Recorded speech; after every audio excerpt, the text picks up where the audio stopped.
রাজার ঘরে ছোট রানী এলো পদ্মাবতী।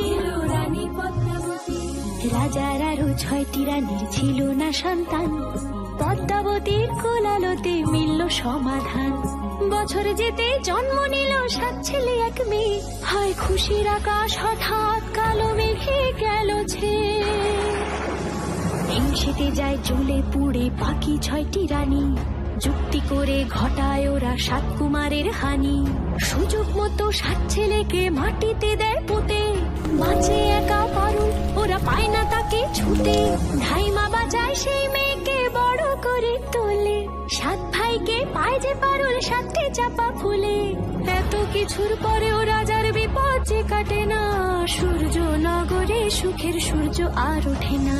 হিংসা বিবাদ বিচ্ছেদ আর প্রেমের কাহিনীতে পারুল বোন কি পারবে 7 ভাই চম্পাকে জাগাতে।